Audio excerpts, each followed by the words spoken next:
ይሰራል። ያ እንዳለ ሆኖ ግን እንደ አማራ ክልል ደግሞ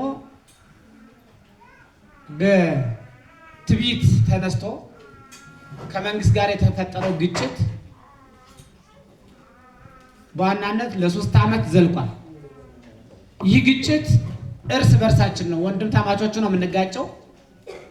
ነገር ግን አማራ ክልልም ክፉኛ ጎድቶታል። በተለይ ትምህርት ተቋሙን ክፉኛ ጎድቶታል።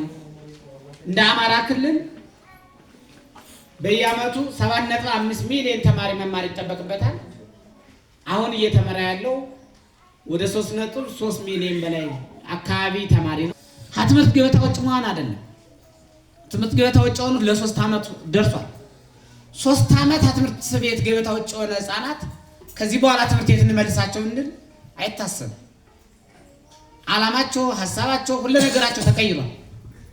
እሱ ብቻ አይደለም፣ ብዙዎቹ ደግሞ ተኩስ ነው በአእምሯቸው የተሳለ እያደጉ ያሉት፣ ያውም እንደ ቃቃ ጨዋታም ጭምር እያደረጉ ሌላም ሌላ። ስለዚህ ትምህርትን ክፉኛ ከጎዳው አንዱ የክልላችን ግጭት ነው።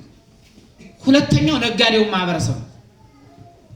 ነጋዴው ማህበረሰብ በየመንገዱ ይዘጋል፣ ቀረጥ ይቀርጣል፣ መንግስት ግብር ያስከፍላል፣ እነሱ በጎን ቀረጥ ይቆርጣሉ፣ ያስከፍላሉ። ብሎ ደግሞ ከየትኛው ላይ ነው የሚጫን? ከማህበረሰቡ ላይ ነው። ኑሮ ውድነት እንዲመጣ አድርጓል። ትራንስፖርት አንደኛው ክፉኛ የተጎዳው። አሁን ትራንስፖርት በኖርማሉ የሚቋረጥበት የለም።